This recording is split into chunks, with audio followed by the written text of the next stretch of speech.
I'm Abend, here. guten Abend, meine Damen und Herren. Ich begrüße Sie herzlich zu dieser gemeinsamen Veranstaltung von Mizpe, der ICZ, Minjan Wollishofen und der Augustin Keller Loge. Dear Dr. Goodman, I first want to briefly introduce the audience to you, and afterwards I will introduce you and welcome you to the audience. This lecture is sponsored by 3 different organizations, which is quite a rare occasion in Jewish life in Zurich. By the community, by the Mizpe program of the community itself, by Minjan Wollishofen, and by a B'nai Brit organization. We're very happy to welcome you in Zurich. Welcome to Jewish Zurich. And now let me introduce you to the audience. I was deliberating how I should introduce you. First, I thought I should introduce you as a rising star at the Jewish horizon. But then realizing that you have written already 5 books which have become bestsellers, I think the term rising star is not adequate anymore. You're in the meantime a shining star at the Jewish sky. You've written 5 books, as I mentioned, that have become bestsellers. 3 of them, the first 3, I would say, approach topics of classical Jewish thought, but you approach them with a new, fresh, and challenging approach, which is what makes the books so interesting. You've written books about the Moreh Nevuchim, the magnum opus, the philosophical magnum opus of Maimonides. You've written a book about the Kuzari, and your 3rd book was relating to the Bible itself, to the 5th book of Moses, to Sefer Dvarim. Your 4th book is a rather political book, and this book will be the basis of your lecture today. The book has the title Catch 67, or in its original Hebrew, Malkodet, or Milkud Shishim Vesheva. Your most recent book has in the meantime only been published in Hebrew, has the title Chazara Bli Tshuva, and will be published soon in English with the title The Wandering, not Wandering, but Wandering Jew. I think we're ready to start. We're ready to hear you. I just want to finish with a very personal offer. I have heard that you'd like to have a person dress in addition to the wide audience of about 100 people who are listening to you. So at any point that you would like to address me in a personal way, you're very welcome. You will see if you need for it. We're very curious, very happy to hear you. And as they say, the floor or the Zoom is yours. Thank you very much. Thank you very much. I'm very happy to be, I guess I am here in Eretz Israel, but communicating with all of you, some of you very dear and close friends in Zurich. And I would like, this is maybe a way to think about what I'm trying to present tonight, is an entry into Israeliness. And I've come to learn that the best way to understand a society, I'm talking about society not from a sociological point of view, not from a political point of view, but from a philosophical point of view. What are the main ideas that guide and dominate a group, a community, a society? So if you ask that about any society, any country, any culture, many times you'll get the following answer. The best way, the best gateway into the philosophy of a certain culture, to the guiding main ideas of a certain culture, is to ask who's the most important philosopher? And if you understand the philosopher, you will understand the culture. Other people believe in books. What's the most important book? Like some people say, if you understand William Shakespeare, you'll understand British culture. If you'll understand Descartes or Pascal, that's a window into the French, the world of ideas. But coming from a Jewish tradition, I think that's the false way of thinking about what's the best gateway into a world. And I've come to realize that the best way to understand a world, of ideas, is not to study the dominant thinker. It's not to study the most important book. It's to understand the most important machloket, the most important disagreement. Every society is not founded on a guiding idea, but on a guiding debate. And if you want to understand the world of the Greek philosophers, it's not about studying the Republic of Plato or the Ethics of Aristotle. It's about studying and understanding the machloket, the disagreement between Plato and Aristotle. If you want to understand the world Jewish philosophy in the Middle Ages, it's not about studying the magnum opus, like you said, Rabbi Moreh Nebuchim. It's about studying the founding machloket of Jewish philosophy. It's the machloket. It's a disagreement between Maimonides and Rabbi Yehuda Halevi. By the way, Rabbi Abraham Joshua Heschel argued that if you want to understand the Talmudic world, there is one machloket you have to understand, and that will open the Talmudic world for you. That's the machloket between Rabbi Akiva and Rabbi Ishmael. Or some people say the machloket between Hillel and Shammai is the key to understand the Talmudic rabbinic civilization. So, when we think about Israel and Israeliness, the best way to ask, not what's the most important texts, not who are the most important thinkers, but what is the most important machloket. Israeliness is founded on a few very dominant machlokot. And what I've done in my past 2 books, I try to study these machlokot, these disagreements. And what I'll try to introduce today is a part of a machloket. Now this is the machloket. I can't read German, so I don't know how the title was presented, how this was presented. But this will be based on my last book called Chazara Bli Tshuva. It's going to be coming out in English in Yale University Press this December, God willing. It's going to be called The Wandering Jew. Not the wandering Jew, the wandering Jew, the contemplative Jew. And so it's coming out, I hope you like the name. It's coming out this December in Yale University Press. And this is about the very important Dati Chiloni debate in Israel, the great debate between secularism and religion that's clashing in Israel, and in some ways tearing Israel apart.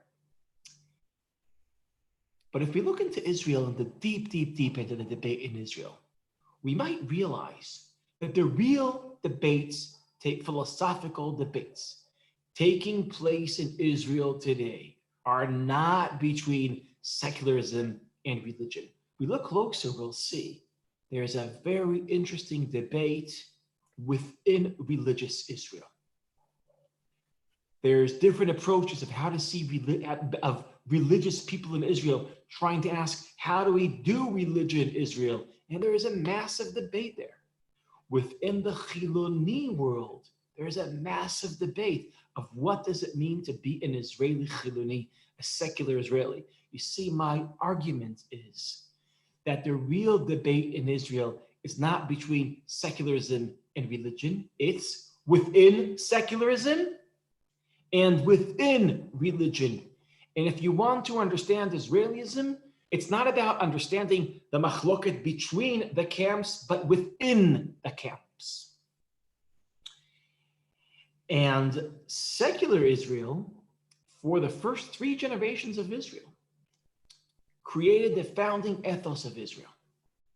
I'm talking about the second wave of emigration, the Aliyah Shniya and the Aliyah Shlishit, the people that founded the Yeshvut Oved, the Kibbutz movement, the Moshav movement, the people who founded the Yeshvut Oved. It was the force that became later on the political force, led by David Ben-Gurion, that created the Yeshuv, the community, the Jewish autonomy in Israel, that later on turned into the Jewish state. And it was this force, this secular force, that led Israel into the late 70s for 3 generations. And it formed an ethos of Israel. And if we understand, many Israelis don't feel like they belong to that ethos, but even when they don't belong to that ethos and they reject it, this is what they're rejecting. So to understand Israel, this is the force we want to understand. And to understand this force of Jewish, Israeli secularism, we have to understand the internal debate. That is the energy, it's the electricity of secular. So this is a part of this book, which I would like to try to present tonight. And then later on, I think we might have some time left, hopefully some time left for questions, for debate, for challenges. I'm here also to present and also for short conversation. Does that sound like a good deal? Is that fine, Rabbi? Yes, we're with you. All right. So let me dive right into this. So when we go back to the founding fathers of Zionism, we will find 2 paradigms of what Zionism needs to be about, what secular Zionism needs to be about. One paradigm was verbalized and shaped by one of the greatest thinkers of secular Zionism, maybe of all of Zionism, and that is Micah Yosef Berdichevsky. And his great Baal Plukta, the great philosopher, the great thinker that challenged him and had a different understanding of what secular Zionism needs to be about, was Asher Ginsberg, and you all know by his name, Echad Ha'am. So let me try to understand. Now, that's a machloket about the soul of secularism. What is secularism really and truly about?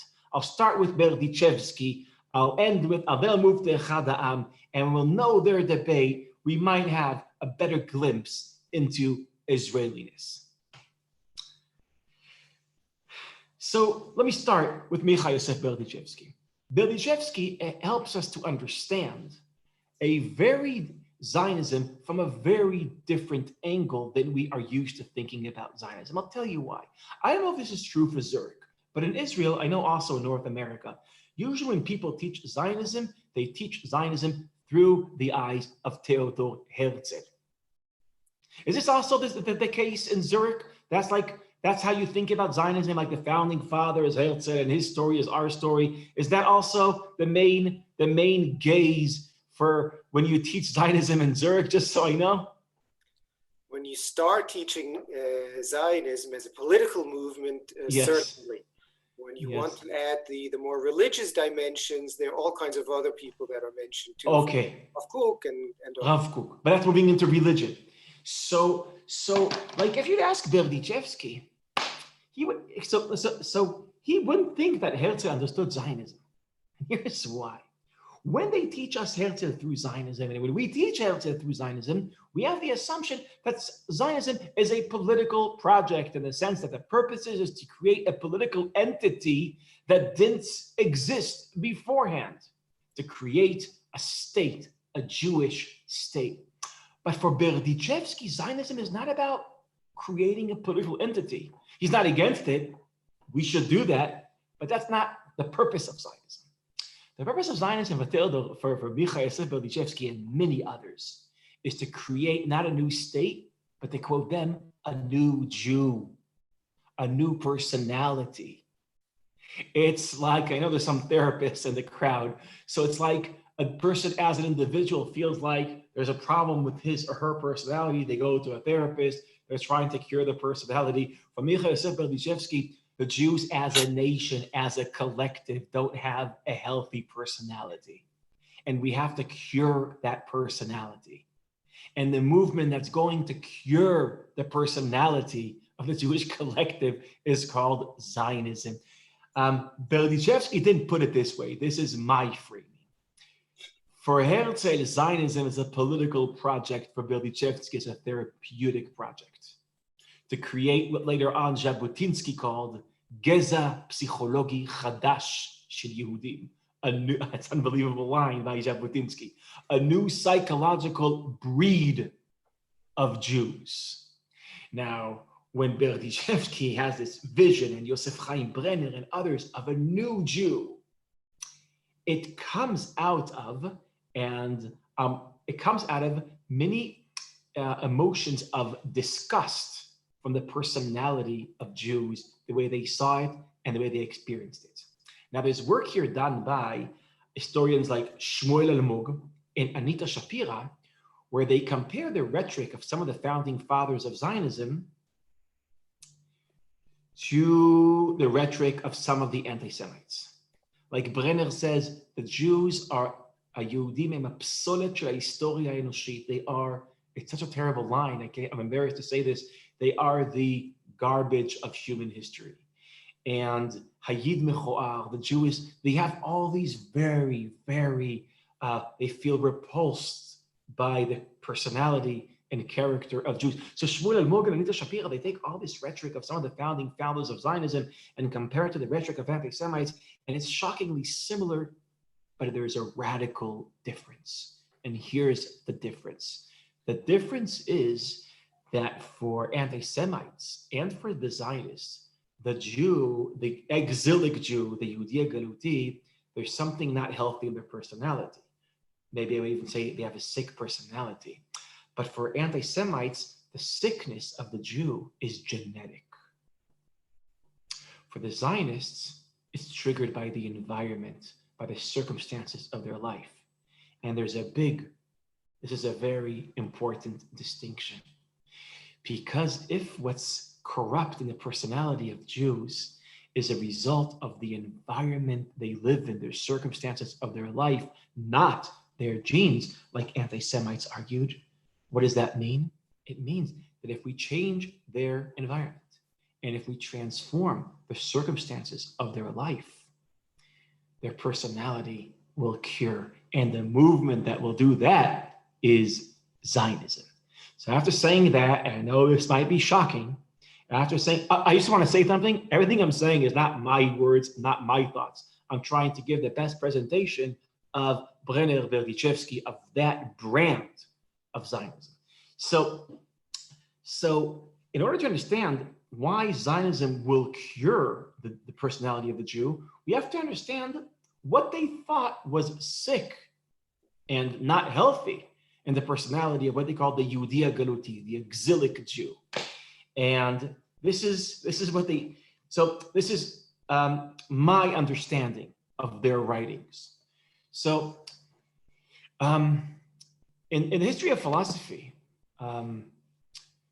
there is a tendency to see, and I think this also has to be, there's a lot of truth in this, that our personality is always the product of our habits. This is, for example, the great argument presented by Aristotle, by the way, adopted by the Rambam, by Maimonides. But it's not that we have a personality and our personality produces deeds, produces actions. It's also the other way around. It's that our actions reshape our personality. And if your personality is not only creating actions, but also created by your actions, and that's Aristotle's, Maimonides' observation about how personalities are how we constantly are shaping our personality by what we do, and not only shaping what we do with our personality. So later on, Spinoza asks the following reason, well, if that's true, and Spinoza thinks it's true, so what does halacha do to someone's personality? What does halacha do? Because halacha is, if our personality is a result of our actions, so halacha has to shape our personality. And Spinoza answers, he asks and he answers, that a person who obeys halacha is a person that practices all day, every day, act of obedience. From the morning you wake up in the morning, you cannot even, some of you might know, you don't even have the liberty to ask what shoe you put on first. It says in the Shulchan Aruch, what shoe you put on first. And if you think that you have the liberty to ask which shoe you're going to tie first, so you got the wrong answer, because it also says in the halachic books, what shoe you're supposed to tie first. Halacha regulates every part of your behavior. Living halachically is living in a way where you're always controlled. Controlled by what? I'll move now to Berdichevsky. Controlled by rabbis, controlled by books, controlled by God. All this Berdichevsky puts into one word: controlled by the past. Ha'avar.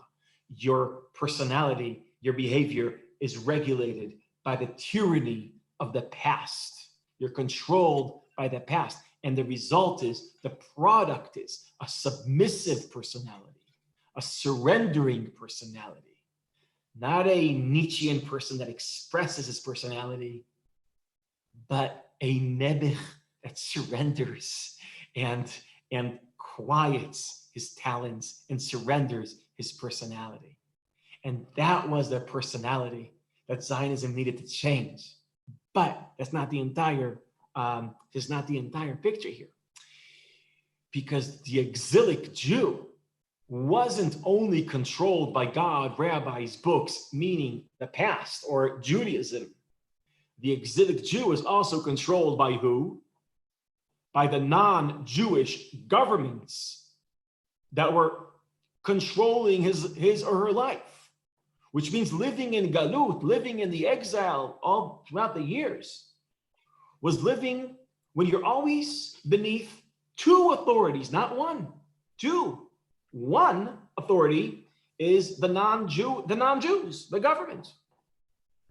The second authority is Judaism. So you're controlled by non-Jews and Judaism. You're controlled by, or you want two G's, by government and God. You have two authorities, two G's controlling your life. Both G's turning your personality very submissive. Both G's triggering anxiety. The fear of God. Fear of God. When you believe that if you won't do the halacha exactly with the right details, you might burn in the afterlife, in hell. This is a myth that people carry. What does that do to you? You become neurotic. Is it milchik? Is it flake shake? You become neurotic. You become neurotic because there's so many details to halacha, to Jewish law. And if you feel like if you won't do it right, something bad will happen to you in the afterlife, your life is filled with anxiety and you become very neurotic. Trumot, masorot, you have this whole system. The fear of the non-Jew, of the goyim, that's also anxiety. And in the lights and the eyes of the founding fathers of Zionism, like Shaul Tchernichovsky and Michal Yosef Berdichevsky, which is my guiding lead here, and Yosef Chaim Brenner, they looked at the exilic Jew as controlled by non-Jews. And they thought that anxiety, the fear of the non-Jew, the fear that the non-Jew could make their life miserable, that fear made Jews pathetic. Pathetic because they always try to satisfy the non-Jew. Make sure the non-Jew is pleased. That created in their minds pathetic behavior, pleasing behavior. Let's put this together. The fear of God and the fear of the non-Jew. The fear of the non-Jew is the fear that the government will make my life, that could make this life miserable. The fear of God is that God, if I don't perform halacha well, he'll make my next life miserable. One fear makes you neurotic. The second fear makes you pathetic. And here you have a healthy Jewish personality, a neurotic, pathetic personality. You're obsessed with the law and you're afraid of the goyim. And that's how you have a surrendering, anxious, neurotic, pathetic personality. Again, I'm just presenting. I'm doing the best I can to present how some of the founding fathers of Zionism thought of the Yehudia Galuti, the exilic Jew. And if that's the problem, the fact that living beneath, controlled by two authorities that are terrifying you, if that's what's creating what they saw a distorted personality, So what is Zionism about? It's about liberation. Liberation from what? Not from one authority, from two authorities. From the Goyim and from God. From the non-Jews and from Judaism. That's why Zionism had to be radically secular. Because just follow this argument. Because if it's a movement that's purpose is to liberate the Jew, that's one assumption. The second assumption is that the Jew is controlled by not one authority, but by two authorities. Ergo, therefore, if Zionism is to liberate the Jew, we have to liberate it from both authorities, from the non-Jew and from Judaism itself. And the result will be a liberated Jew, a Jew that's not surrendering his personality, but is expressing his personality. A Jew that comes to Israel and works the ground and goes to the military, and there's no constraints on his personality, and is allergic to any constraints on his or her personality. And by the way, that includes manners too, because what are manners if not artificial norms which are shrinking your personality? Don't tell me what to do. Yes, when you come to Israel and you see Israelis behaving in a way that you might think is rude, so maybe you might think again, maybe you're observing a very successful product of the Zionist revolution. By the way, it's hard for Israelis to be rude. You know why? We don't even have a word for that in Hebrew. You have to say a negative, lo menumas. We don't even have a word for rude in Hebrew. I don't know German, but you might have more than one word for that in your world. In our world, we don't even have a word that captures that. So some people say political Zionism was very successful. We have a new state. Therapeutic Zionism was extremely successful. We have a new Jew, something that was a little bit too successful. So that was my attempt to present a very important impulse within secular Zionism. But it wasn't the only impulse, and it wasn't the only idea of what secular Zionism is about and should be about. There was a second impulse. And this second impulse was articulated by Echad. I want to pause a minute just so you know. I'm presenting it not historically correct. Echad came before Berdichevsky.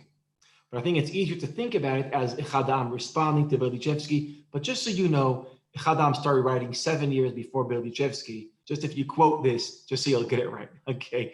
But from a didactic point of view, it might be easier to think about Echad as responding to Berdichevsky. They had an ongoing argument, but Echad went first.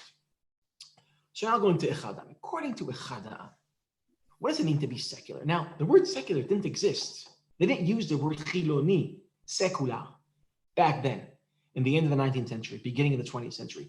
They used the word, by the way, the word chiloni, secular, became dominant in Israeli Hebrew in the 1950s.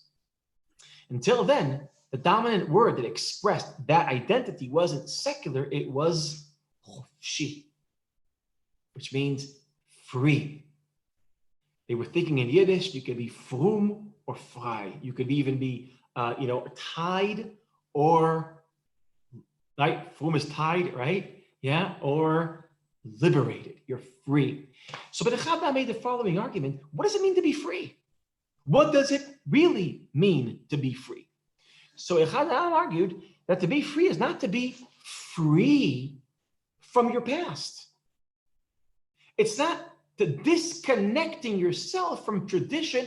That's not liberation. You had a different understanding of liberation. And my first attempt to understand, according to Echad, is not to be free from the past. It's to act freely with the past. I hope you're capturing this observation. But my best way to think about it would be like this. Echad thinks that secular Judaism is a Judaism where you're intimately connected to Jewish tradition.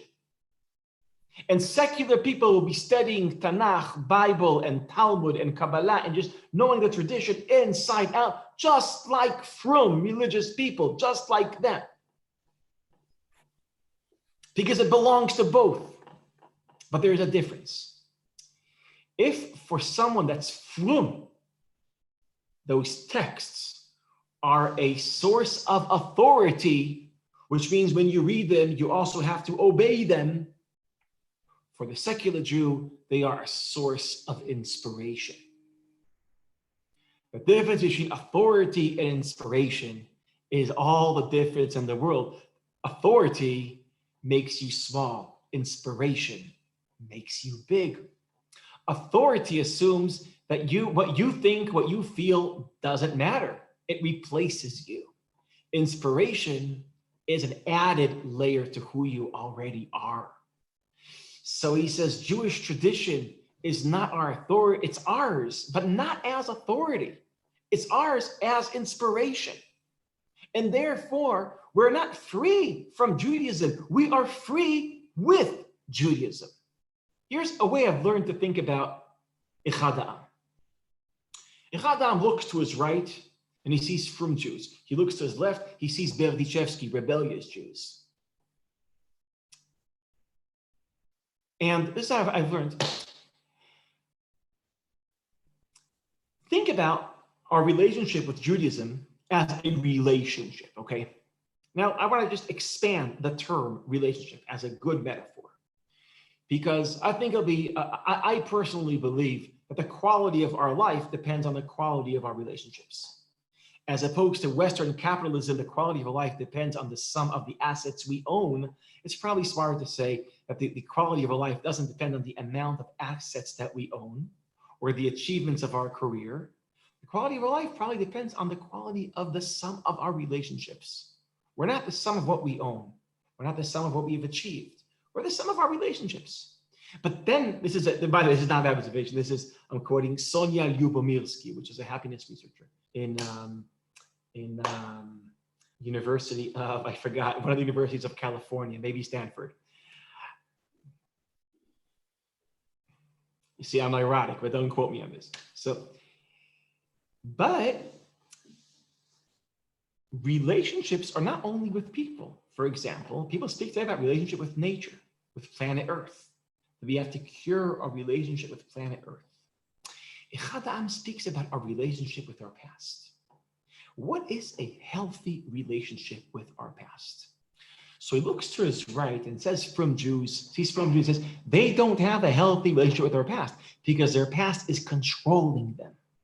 He looks to his left, he sees rebellious Jews, he says they don't have a relationship with their past at all because they just disconnected themselves from the past. So on your right, you see an unhealthy relationship, and on your left, you see a non-existing relationship. What he's offering is not the unhealthy relationship of the religious and not the absence of the relationship of the secular, of the rebellious secular. He says being really secular is having a healthy relationship. What is a healthy relationship? It's when you are intimately connected to someone and not controlled by that someone. When you are intimately connected to tradition and not controlled by tradition, that is a healthy relationship. So Berdichevsky says we're gonna end the relationship with the past. Echad Ha'am says we're gonna cure the relationship. It will turn into a source of inspiration. We'll be connected to it, but we will be liberated from it because it's not going to control us. It's going to inspire us. And that's the Echad Ha'am move. Amos Oz, probably, Alav Shalom, he passed away 2 years ago, I think 2 years ago. I think he's the most important representative in our generation of Echad Ha'am, and he has a great metaphor. Here's Amos Oz's metaphor. He says, what we've lost is the most important art that someone can know. It's the art of how to inherit the past. Our past is our inheritance. And Amos Oz has the following metaphor. Imagine you had a complicated relationship with your grandparents, and they pass away, and you inherit everything they had. So there's two types. One type said, oh, they're my grandparents. I love them so much. I'm so connected to them. Everything they had, everything they own, you put into your house. The couches, the chairs, the outdated couch, the,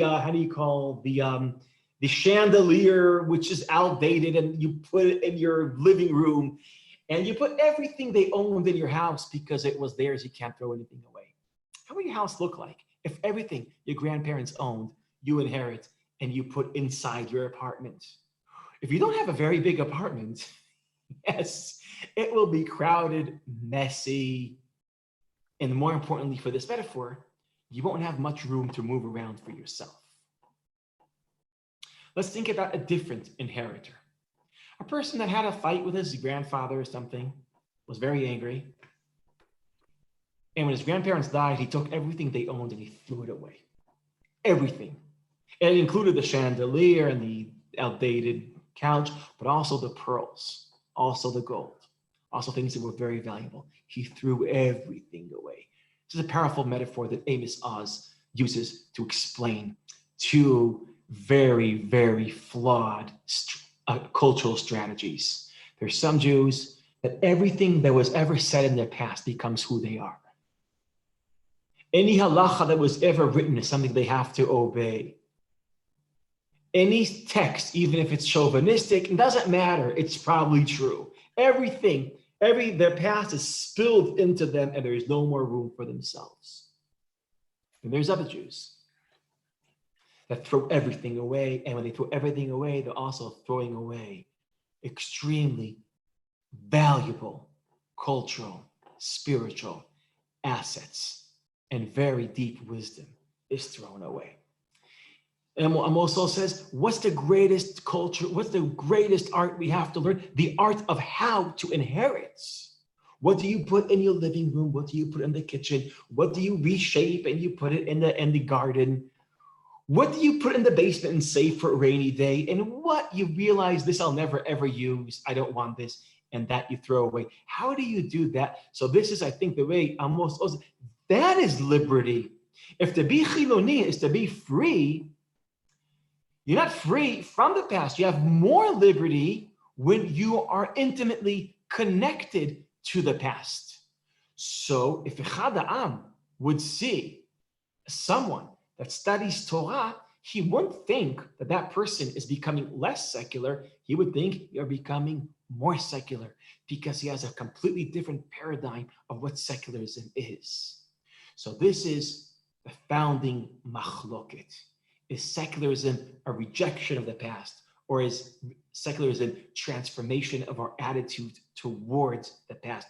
That was the founding machloket between Echad Ha'am and between Micah Yosef Berdichevsky. Now, I would like, and I realize I've been talking for like 40 minutes, I would like to make two last comments and then to open this up. I hope it'll take me 10 minutes for two last comments, and then I'll open this up. But after we've established what is the founding machloket of secular Israel, I want to ask a question, maybe you've been asking yourself. In today's secular Israel, what paradigm is dominant? The Berdichevsky paradigm or the Echad Ha'am paradigm? How do secular Israelis understand themselves? That are they rejecting tradition? Or do they think being secular is to study tradition, but treat it as inspiration and not authority? What do you think it is? So that's a very, very big question. My hunch is that for many years, and I'm highly involved in this, is that when secular Israeli studies Talmud, it gets really excited about Judaism, his surrounding look at him or her and say, oh, you're becoming religious. Which means they don't think, hey, maybe you're becoming a different kind of secular. No, you are rejecting secularism altogether. Because throughout the time, secularism in Israel started to be more and more defined along the Berdichevsky lines. It's not that secular Israelis don't love Judaism, but they think that by loving Judaism, they're less secular. They don't have the Echad Ha'am category. That's on the one hand. On the other hand, the past 20 years, and even more so, the past 10 years, we see in Israel a renaissance of Judaism among secular Israelis, which is not a Chazara b'tshuva movement. It's not an attempt of secular Israelis to become religious. Something else is going on. And we see this in three fields. Field number one is music. Plato in the Republic, in his book Republic, he has an argument that in a society when music changes, that's when the entire society changes. The change of music is an indication of a change of spirit of a society. For the past 20 years, and more so the past 10 years, Israeli music is changing. One indication for Israel, you see, it used to be that in Israel there was two kinds of, there's Jewish music and there's Israeli music. Israeli music is like Alik Einstein, Shalom Chaloch, and Jewish music is like Yababam and Haredi, Klezmeri. And they used to be like in different stations in the radio. Today, you go to Israel and you'll hear somebody called Evyatar Banai, Ehud Banai, Beri Sacharov. Some of you might be acquainted with these names. These people are not avant-garde rock stars challenging the mainstream. They are the mainstream, and they're all doing very Jewish music. And it's very Jewish music, and it's very Israeli music, and it's all mixed up, and it's mixed up because today, if it used to be that Jewish music was separate from Israeli music, today Israeli music is Jewish, and Jewish music is Israeli. If you heard about Ishay Ribo, and Hanan Ben Ari, and Yonatan Razel, and they're all doing amazing. The best Israeli music today is Jewish music. And if Plato is right, that when music changes, it means the spirit of society is changing. Israeli music is changing. But what's happening is that more and more of Israelis are seeing Judaism as inspiring wisdom and not only as rigid authority, which means the story of music is also the story, without anyone ever saying it out loud, of the renaissance of Echad Ha'am. A second place we see this is in books. It used to be there was Sifrei Kodesh and Sifrei Chod, like Jewish books and Today, there's so many non-fiction books that are Jewish books. I don't want to make a shout out for my own books, but it's a good example. The rabbi before said that my books became very, very, very, very popular in Israel. My publisher told me, Micha, you know, your books wouldn't have been a success just 10 years ago. Because just 10 years ago, secular Israelis wouldn't touch your books. They would see it religious. Now they see it cultural. They see it as ancient wisdom. They see it as something that might touch them because, yes, secularism is changing in Israel. They're not becoming more religious. They're becoming more Echad Amish. And finally, the world of Batei Midrash. There's a new paradox in Israel, Bet Midrash, which is not religious. I'm highly involved in a Bet Midrash called Bet Prat. In 2006, we had 7 students. This year, we have over 300 students, most secular, starving to study Judaism, not to become religious. Again, to have an intimate relationship with their past, not being controlled by their past. To summarize, if you understand Israeliness, there's a machloket between Echad Ha'am and Berdichevsky. For many years, the Berdichevsky model was the dominant model. Now there is a renaissance of Echad Ha'am. The renaissance of Echad Ha'am did not defeat the Berdichevsky paradigm. There is an internal conflict in secular Israel. Almost all of you are highly acquainted with internal debates within religious Israel. It's important to know there's an internal debate within secular Israel. And these two debates are the key to understand Israeliness itself. Let me say one last thing about Echad Ha'am and then open this up. Echad Ha'am didn't only have a machloket, a disagreement with Berdichevsky. His more important disagreement was with Theodor Herzl. Now, Echad Ha'am framed his machloket with Herzl the following way. According to Herzl, what Zionism is about, it's about saving the Jews. He had a prophetic intuition that anti-Semitism is going to grow and it will become monstrous in the future. in order to save the Jews from monstrous outbursts of anti-Semitism in the future. This is Herzl's prophetic intuition. We have to have a Jewish state. So the problem is anti-Semitism, and the solution is Zionism. That's Herzl in a nutshell. Echad Ha'am, it's not that he argued with Herzl about the solution. He argued with him about the definition of the problem. He thought the problem was a different problem. He said that in the Galut, Judaism cannot flourish. Why? And he had a great, interesting analysis. He says, it can't flourish because in order for Judaism to flourish, it has to be dynamic and open. But if it will stay dynamic and open, it will assimilate. He says, in the exile, you have two bad choices.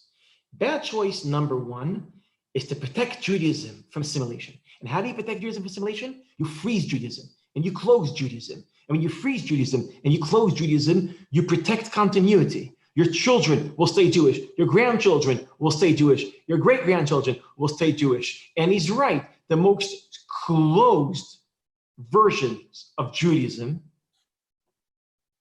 have continuity. But Echad Ha'am thought that that is a distortion of Judaism. And Judaism that becomes dynamic and open-minded has a tendency not to have continuity. So Echad Ha'am writes a great article he calls Al Parashat Rachim. You have two options. Option number one, to sustain Judaism, but distort it. Option number two, not to distort it, but to threaten its continuity. And he said, the only answer to that problem is Zionism. You see, Echad Ha'am thought that the only way to create an open, dynamic, exciting, creative Judaism without threatening Jewish continuity is through Zionism. So Echad Ha'am says to Herzl, it's not the Jews that are under threat, it's Judaism that's under threat. If you want the best formulation of this, Echad Ha'am thought that the Jews are in trouble because emancipation is going to fail. That's Herzl. Echad Ha'am thought Judaism is in trouble because emancipation is going to succeed.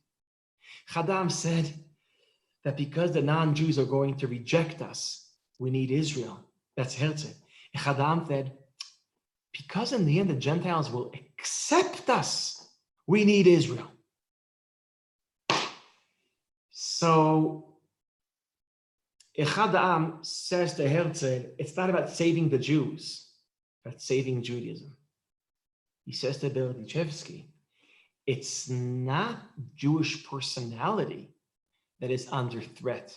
It's the character not of the Jews, but of Judaism that is under threat. And which takes me to a last thought. In Israel today, what paradigm is dominant, Herzl or Echad Ha'am? And here I think it's pretty obvious. What is Israel about? If Israel is about survival, there's anti-Semites, they're threatening us, we have to be strong, that's a Herzlian paradigm. If it's about maybe Israel is an opportunity for a renaissance of Judaism, that's Echad Ha'am. It's my position that we've been 72 years in the Herzl paradigm, 72 years about the paradigm of survival. It might be time to move from Herzl to Echad Ha'am. That doesn't mean we have to stop protecting Israel. We have to protect Israel because there's enemies out there that want to destroy us. But protection and survival needs to be something that we do, not something that we are. Our identity is about Judaism. Our actions are about protecting Jews. That was my attempt to explain some of the founding fathers of Zionism and their guiding debates. I hope this was helpful. And I think we even have some time for some questions. Thank you very much, Micah Goodman. The floor is open for questions. Michael Fichman is going to arrange the way in which questions are going to be asked in order to break the ice and to make the technicalities more easy. Let me ask you a question. Please. You were presenting a situation, you were trying to convince us that the most characteristic trait for a culture is their machloket. Now, obviously, for a machloket, you need two sides. What I would like to ask you is that in a machloket, you do not only have the two sides, but you obviously also have a dispute between the two of them. How do you see the relationship between the two parts that are so much debating, so much fighting with each other? How do you see the dynamic? How do you see the dialectical tension, the contact also that is going on at the present in Israel regarding that dispute? Yes. So I'll tell you, maybe I'll reveal my cards. One of the reasons why I'm going around Israel to say that there's a big machloket is because I want all this energy to be channeled into a debate. Right now, and this is not an Israeli phenomenon, this is a universal phenomenon. Our problem is not that we don't have healthy debates, it's we don't have debates at all. And I think this phenomenon is a direct result of immigration of conversation to social media. Where in social media, people live in filter bubbles, they hear their own opinions from other people all the time, and they demonize people that live in alternative filter bubbles. So yes, you are 100% right. There is, we don't see a debate, like we don't see this, we see this as trends in Israel, but not a living debate. And what I'm trying to do is define it as a debate in order to enable it to look more like a debate. All right. Now, everybody else who's participating is invited to raise a question. We have a first question from Arthur Braunschweig. Arthur, your microphone is open. Hello, everybody. Thank you very much, Micha. It was very interesting to listen to you. You presented very nicely this interesting debate within the secular world. Now, I wondered, how would you describe the key machloket within the Orthodox Israeli world? And in addition to that, I wondered, where do the Israeli Arabs fit into your philosophical picture? Yes, And I hope I don't triple the time you need to talk. Yes. So if it's okay, I will choose the religious question. Our relationship with Israeli Arabs is part of the other and big debate we're having about the Israeli Arab, the Israeli Palestinian conflict. So if it's okay, I'll focus on the internal religious debate, if that's okay. So I think when we think about the religious world in Israel, we have to think about two religious worlds. We have to think about the Haredi world, ultra-Orthodoxy, and the Tzioni Dati Leumi world. And they're different worlds and different sociology and different leadership and different school system. It's different universe. So what would be more interesting use of my time to discuss the Haredim or the Datiim Leumim? What would be more interesting? Because there's two different kinds of debates. You can choose that. You can choose where you want me to go with this. As both are important, pick one. Okay, so let me speak about Haredi Israel. I think it's a very interesting world, Haredi Israel, because Dafka in Corona time, Haredi Israel became very dominant, very visible. Everybody's speaking about Haredi Israel because some of the Haredim responded late to Corona, and as a result, the amount of Haredim that are suffering from Corona is much, much higher than regular population. Like, I'm sure you heard the news, and this like really triggered classic anti-Haredi emotions among many Israelis, and it triggered. So in a nutshell, Haredi Israel is founded on a few foundations.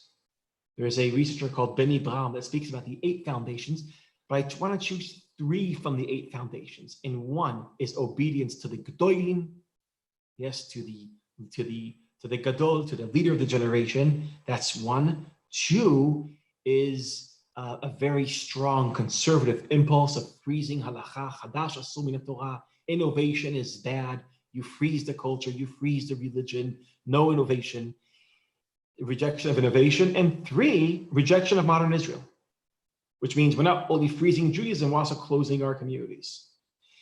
And those 3 foundations of creating a distance from modern Israel, freezing the tradition, and obedience to the Gedolim, to the great sages of the generation, those are 3 important foundations of Haredi Israel.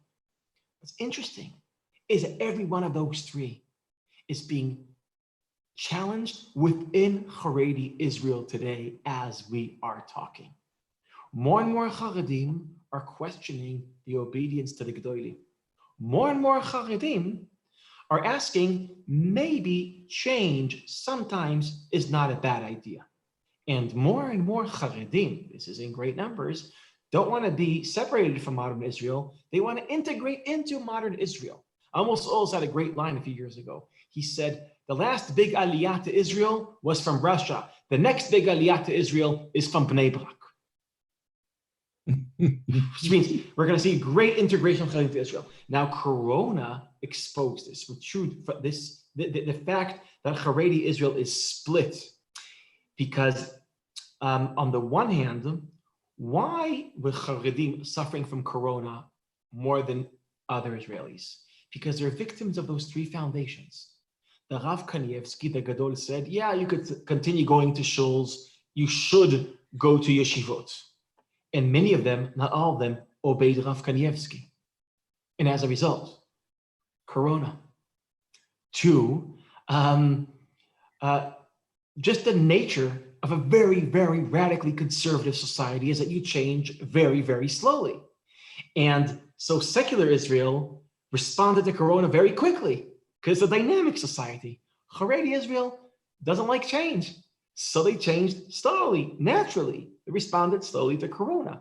And 3, the distancing from modern Israel means that the messages didn't come quickly. They were skeptical towards the guidance of modern Israel. They were skeptical. So because they were skeptical and distancing themselves from modern Israel, and because they obey Gdolim, and because they changed slowly, they were hit strongly by Corona. So in Corona, they were victims of their own 3 foundations, which means Corona is only accelerating a process already began before Corona, a very important split and machloket between Haredim that want to question and change some of the foundations of the community. And as a reaction to them, Haredim want to even be more closed, more obedient, and more conservative. And that's an internal battle, exciting battle within Haredi Israel today.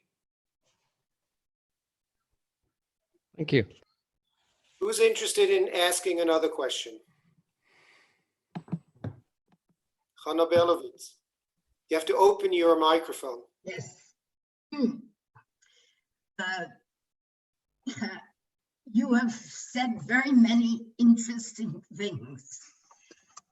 One thing that has struck me very strongly now in my learning when I'm in Israel is the tendency of the Dati Leumi to use the Bible as an entrance into action, to take the things that the prophets have said as speaking to them today.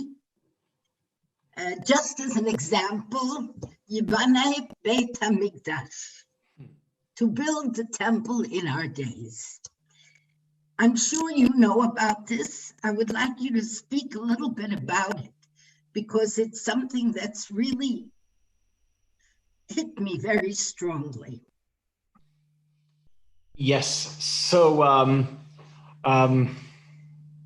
in the Dati Leumi community, there is a strong tendency to see modern Israel as a fulfillment of ancient prophecies. And when you experience the miracle of Israel as a fulfillment of these written ancient prophecies, that might make you also think that, okay, if like all these prophecies that the Jews will return to the land of Israel became a reality, you might be seduced to think, hey, the next prophecies will also become a reality. So you think maybe we're in the middle of a messianic process. So, and it's true, religious Zionists have that tendency. All I could say is, I could give you my opinion about that, okay?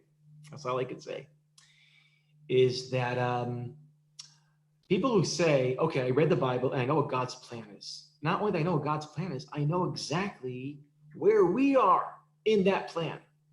We are after Shivat Zion, before, like I know exactly, we know. So what Maimonides would say is that that is idol worshiping. I'll tell you why. Because if you think you know God's plan, that means you're probably very smart. Because if you know God's plan and you're so into detail and you know where we are in that God plan, that might mean one or two things. Either God's intelligence is not infinite, because you could fit his thinking in your mind, or you think that your intelligence is infinite. So it's either humanizing God or deifying your humanity. Anyways, different brands, different forms of idolatry, that I think was Maimonides' answer. And trying to live as a Maimonidean today, I want to say, I think it's possible to say that the state of Israel has religious value without knowing where the state of Israel is in the large messianic plan. It has religious value because it's a miracle. What does this mean? I still don't know. There's a bigger plan. I don't know what it is. My intelligence is finite. God's is infinite. I don't know. Religion could always mean two things. Either create a false sense of certainty, or it could train your mind to live with mystery and accept the fact that we have no certainty. And religion is always those two options, either embracing uncertainty or seducing yourself to have radical certainty. And I think religion at its best is about educating and training our minds to live with mystery. We have a question from Olaf Osman from Baden. Hello. We discussed last year the so-called Jewish state law of Israel in Zurich. And my question is, you spoke about this dispute in between the society and groups of the society. And my question would be, what about the state itself? Because as you saw this in the picture, the state has to be an authority and has to be depressive. And when I'm in Israel with my family, I often have the experience that Israelis see also the state law as a kind of inspiration and nothing as an authority. So where do you see the Jewish state going in this? Actually, I tell you something. It's true. Israelis are not, by nature, not very obedient to the law. Like, a law is an interesting suggestion. It's interesting, yes. But I tell you, yes, David Ben-Gurion said, it's impossible to be the prime minister of Jews. Because you're the prime minister, he said, I'm the prime minister of 1.5 million prime ministers. And then you don't need Ben-Gurion to know that it's impossible to control Jews. Ask Moshe Rabbeinu how he felt 40 years in the desert, yes, when no one ever listened to him and he was a representative of God. So this is a great Jewish tradition of not being very submissive. But so all I could say is that Israelis were surprised themselves when it came to Corona. When the prime minister came out on TV and the Ministry of Health came out and they said, listen, these are the new instructions, please stay in your homes. Everybody said, yeah, Israelis are not going to do that. And the amazing thing is that they did. So I don't know what's happening, but you're right. Israeli character is very, very not obedience. That's part of our weakness and our strength. When it came to Corona, Israelis were surprisingly and shockingly obedient. We have a next question from Toby Wieler. Hi, Micah. Thank you a lot for your inspiration. I must tell you, this audience is a privilege because they can read what Herzl wrote. And in my impression, you overestimated the philosophical aspect of Herzl. If I remember, he was talking about the flag, establishing a fund that in the Galut, the real estate market don't crash because all the Jews will sell their property going to Israel. So you're talking about someone very philosophical. Why I read him as a pure technician, how to operate and getting the state. Yes, I think the greatness of Herzl is that he was both.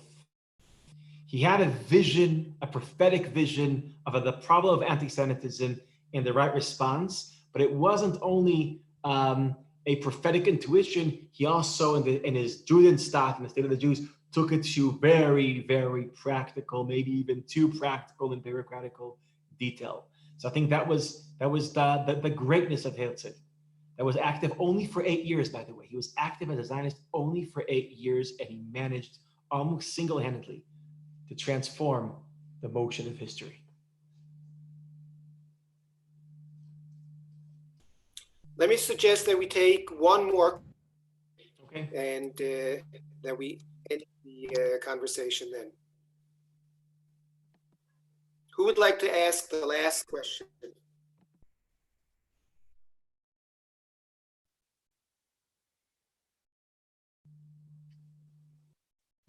Michael, are there any more questions? I think we have one from Marcel Klapisch. Okay. Thank you. Hi, Micha.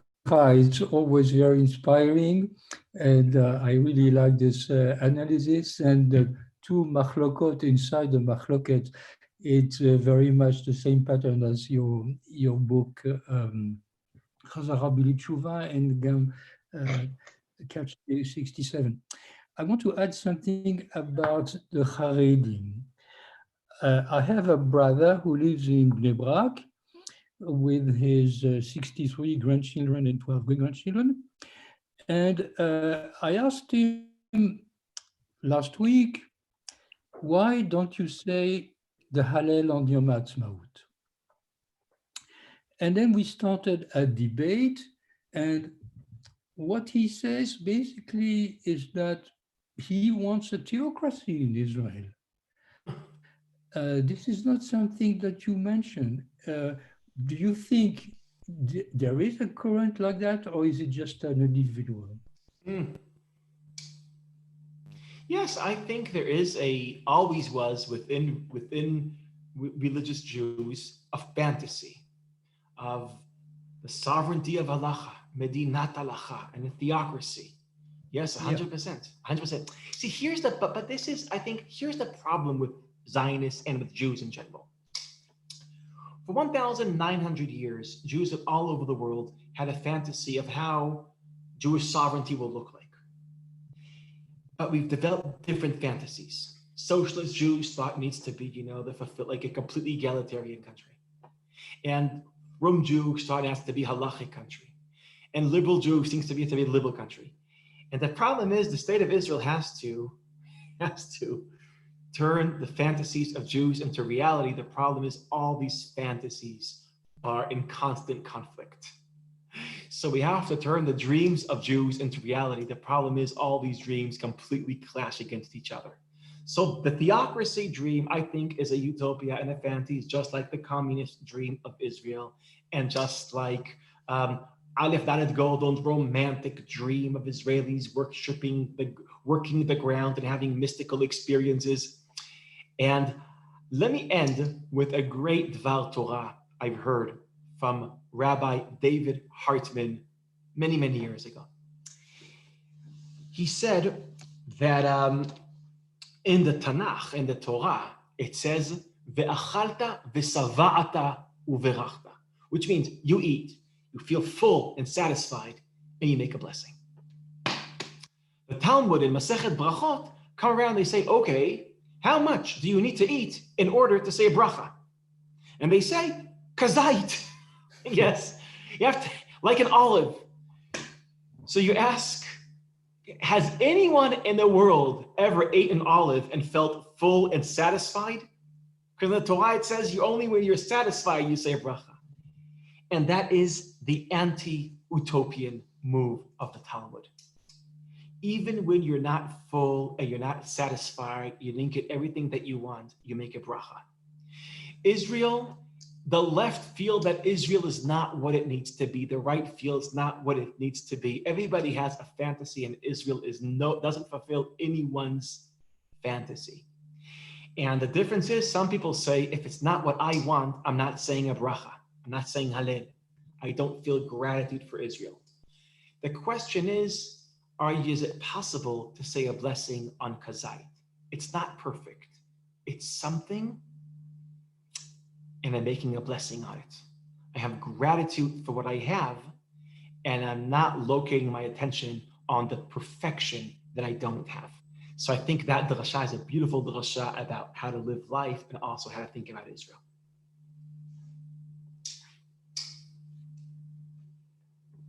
Micah Goodman, I will quote you. תודה רבה. I would like to end not only with thanking you, but making you a compliment.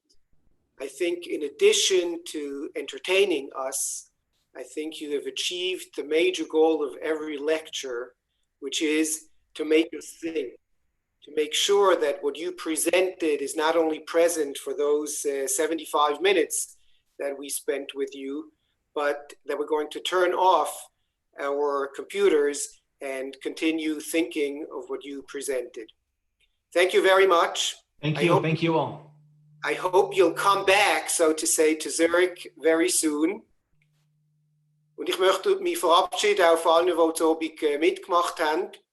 Es ist nicht nur interessante und unterhaltende Abend gewesen, sondern, wie ich Micah Goodman im Moment gerade gesagt habe, sicher ein Abend, der uns anregt, über Verschiedenes, was wir für selbstverständlich genommen haben und unsere Meinung schon gehabt haben, neu nachzudenken. Ich glaube, das ist überhaupt sein Talent, dass es ihm gelingt, Sachen, die uns an für sich, wie wir meinen, ganz klar sind, dass wir sie ja nochmal genauer anschauen und darüber nachdenken. Merci vielmals, Michael Fichmann, für alles Technische. Merci an alle fürs Mitmachen und gute Nacht miteinander. Laila Tov. Laila Tov. Laila Tov. Ich denke, es kann jeder sein Mikrofon aufmachen und auch das. Laila Tov. Vielen Dank. Thank you very much. Bye bye. Thank you. Thank you. Bye bye. Bye. Ciao, ciao.